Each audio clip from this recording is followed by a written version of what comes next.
Bueno, primero que nada, muchas gracias a los organizadores del simposio por permitirme contarles algo de lo que estamos haciendo en Córdoba en mi grupo. En particular, en esta charla les voy a contar sobre un modelo simple que permite estudiar motores moleculares brownianos inducidos por eventos de tuneleo inelástico de electrones. Dicho trabajo, recientemente publicado en el Journal of Chemical Physics, fue realizado en colaboración con Federico Rivetto, Sebastián Degui y Hernán Calvo. Antes de comenzar con la charla, quería aprovechar para contarles un poco sobre mi grupo de investigación y los colaboradores con los que habitualmente trabajo, sobre temas relacionados con el transporte cuántico dependiente del tiempo y en particular sobre nanodispositivos basados en efectos cuánticos. Dos de mis estudiantes, Sebastián Degui y Silvina Lascar, presentaron póster en este congreso que espero les haya resultado interesante. Además de ellos, también trabajan con nosotros Federico, el autor principal del presente trabajo, y Erika, ambos codirigidos en su doctorado por mí y por Hernán Calvo, Dalma Márquez, nuestra nueva postdoc, y Fernanda Fujimi, estudiante de física realizando su trabajo final de la licenciatura.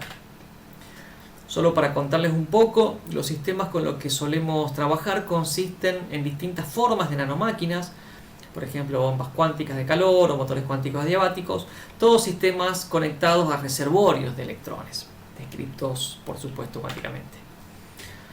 Entre otras cosas, estudiamos, por ejemplo, la termodinámica de dichos sistemas, hasta qué punto los efectos cuánticos son relevantes o no en los mecanismos de acción de los mismos, o distintas formas de máquinas que funcionan gracias a ciertos efectos que solo ocurren en la nanoescala. Por ejemplo, sistemas impulsados por reservorios fuera de equilibrio o fenómenos como bombeo cuántico o rectificación geométrica de corrientes inducidas por excitaciones mecánicas. Además de sistemas enmarcados dentro del transporte cuántico dependiente del tiempo, también estudiamos, cada tanto para no aburrirnos, otro tipo de sistemas como sistemas optomecánicos, nanolasers o nanonadadores termoforéticos. Bueno, ahora sí vayamos al trabajo particular que les quería contar, el cual abre de alguna forma varias líneas nuevas en el grupo. Primero que nada, ¿qué es un motor browniano? O al menos, ¿qué entendemos por ellos en el presente contexto? Bueno, básicamente son moléculas absorbidas sobre superficies metálicas capaces de rotar y a través de las cuales se hace circular una corriente eléctrica desde la punta de un microscopio de efecto túnel colocado sobre ellas. ¿Por qué funcionan? Bueno, básicamente estos sistemas, según la bibliografía especializada, funcionan como ratchets térmicos moleculares, pero donde el cambio de temperatura periódico es reemplazado por excitaciones vibracionales aleatorias provocadas por los eventos de tuneleo inelástico de electrones. Entonces, ¿qué es un evento de tuneleo inelástico de electrones? ¿Y qué es un ratchet térmico? En una filmina. Un ratchet térmico, para aquellos que no están familiarizados, es un sistema cuyo potencial periódico es asimétrico y donde la variación periódica o estocástica de la temperatura, bajo las condiciones adecuadas, provoca un movimiento aleatorio o browniano, pero sesgado. Esto significa que hay una probabilidad mayor de ir en una dirección que en otra. Esto está esquematizado en la figura de la derecha. En los esquemas de la izquierda, arriba, se muestra en forma resumida qué es un evento de tuneleo inelástico de electrones. Básicamente lo que sucede es que cuando el voltaje lo permite, energéticamente hablando, la corriente de electrones es capaz de excitar un modo vibracional de energía H/omega. En el caso particular del sistema que vamos a estudiar, se excita un enlace carbono-hidrógeno. Esta excitación, cuando se redistribuye en el resto de los modos, y en particular en el modo rotacional, es lo que actuaría de manera análoga al aumento de la temperatura en un ratchet térmico tradicional. A pesar de la importancia como componentes básicos de futuras máquinas moleculares artificiales, estos sistemas no han sido suficientemente estudiados desde el punto de vista teórico de simulaciones.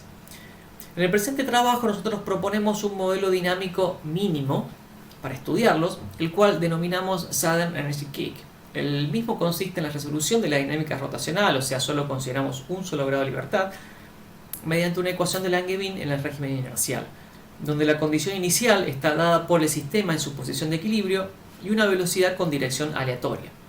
El módulo de dicha velocidad se calcula a partir de la energía cinética inicial rotacional, la cual a su vez resulta igual a una fracción F de la energía total transferida por el evento de tuneleo inelástico. Este modelo lo aplicamos a los experimentos del grupo de Sykes, los cuales probaron por primera vez que era posible la rotación unidireccional inducida por corrientes eléctricas de moléculas individuales, lo cual constituye el primer ejemplo de motor molecular artificial impulsado por corrientes eléctricas. A partir de una exploración bibliográfica se pudieron determinar casi todos los parámetros requeridos para las simulaciones, restando solamente el coeficiente de fricción efectivo y la fracción F de energía transferida a rotación del evento de tuneleo inelástico. Veremos luego que estos parámetros microscópicos de difícil acceso experimental pueden ser obtenidos mediante optimización y comparación con resultados experimentales. Los posibles órdenes de magnitud de los valores de gamma, mostrados abajo a la izquierda, provienen de valores obtenidos de bibliografía para distintos rotores moleculares estudiados experimental o teóricamente. Antes de pasar a los resultados, primero es un detalle que resulta crucial para interpretar los experimentos.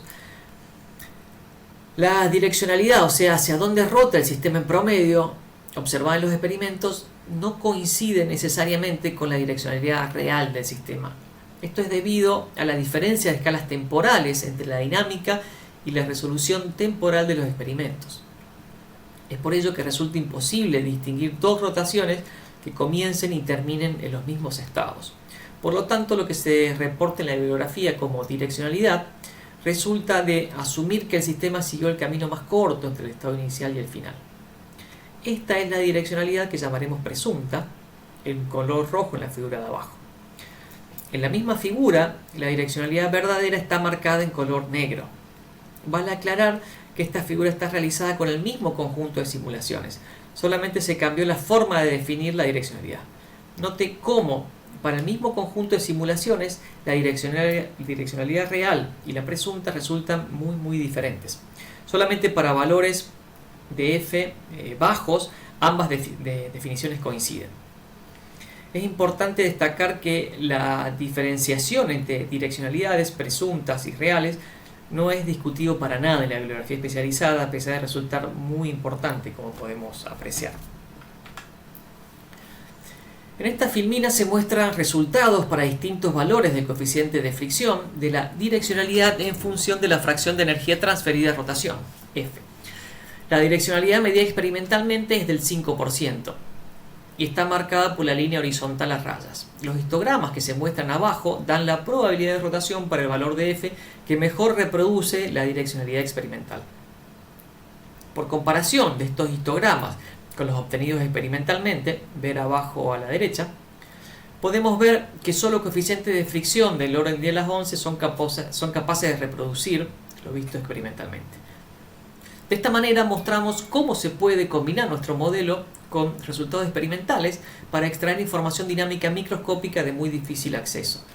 Además, los valores obtenidos de F y gamma resultan razonables.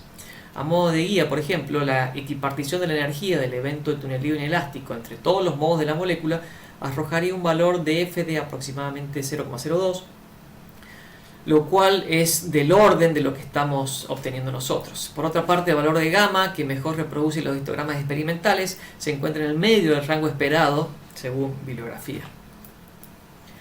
Habiendo mostrado que nuestro modelo reproduce o produce resultados razonables, nos propusimos estudiar el potencial efecto de las fuerzas inducidas por la corriente de electrones. Para ello utilizamos el formalismo de funciones de Green de no equilibrio bajo la formulación de Keldysh para el cálculo del valor medio del operador fuerza en su componente de no equilibrio. Para dicho cálculo utilizamos un hamiltoniano mínimo cuyos parámetros fueron ajustados para reproducir las corrientes eléctricas experimentales. Dada la naturaleza altamente no lineal del ajuste realizado, se encontró no uno sino varios conjuntos de parámetros del hamiltoniano capaces de reproducir los valores de corriente. Sin embargo, con todos ellos los resultados cualitativos fueron los mismos. Las fuerzas inducidas por corriente, si bien no son capaces de realizar trabajo neto por ciclo, provocan una distorsión apreciable del potencial del sistema. Distorsión que se traduce luego en cambios significativos en las frecuencias de conteo de rotaciones y en las direccionalidades observadas. Finalmente, dado que somos teóricos, nos podemos permitir jugar con los sistemas bajo estudio para explorar posibilidades más allá de los experimentos específicos tratados. En este caso lo que hicimos fue explorar qué pasaba si relajábamos la condición de que los hamiltonianos usados tenían que reproducir las corrientes observadas. Básicamente vimos que no es difícil encontrar conjuntos de parámetros del hamiltoniano que den como resultado fuerzas de no equilibrio que sean no conservativas, o sea que produzcan trabajo por ciclo. En otras palabras, resulta entonces razonable que otros rotores moleculares u otras condiciones experimentales presenten fuerzas inducidas por corriente no conservativas. Esto da lugar a una serie de líneas de investigación que estamos explorando actualmente y que involucran a sistemas híbridos en donde los sistemas moleculares pueden comportarse en parte como máquinas brownianas y en parte como motores cuánticos adiabáticos. Finalmente, las conclusiones. En primer lugar, desarrollamos un modelo simple que permite estudiar el comportamiento de motores moleculares brownianos, demostramos que el modelo es capaz de reproducir resultados experimentales, mostramos cómo se puede utilizar nuestro modelo para extraer información dinámica de difícil acceso, como el coeficiente de fricción efectivo o la fracción de energía que se transfiere a rotación. Además, nuestros resultados mostraron que las fuerzas inducidas o sugieren que las fuerzas inducidas por corrientes deberían jugar un rol importante en la dinámica de los sistemas estudiados. También nuestros resultados muestran que en principio parecería razonable que ciertos rotores moleculares presenten fuerzas inducidas por corrientes capaces de realizar trabajo neto por ciclo. Se abren entonces, esto como perspectiva, ¿no? Varias líneas de trabajo para seguir explorando la temática, por ejemplo, el cálculo de fuerzas inducidas por corriente de primeros principios, lo cual es parte del trabajo de postdoc de Dalma. Además, también resulta interesante estudiar a nivel fundamental estos sistemas híbridos, que esto es parte del trabajo final de licenciatura de Fernanda Fusini. Y sin más, muchas gracias por su atención. Ahí les dejo la cita al trabajo recientemente publicado y mi información de contacto. Muchas gracias.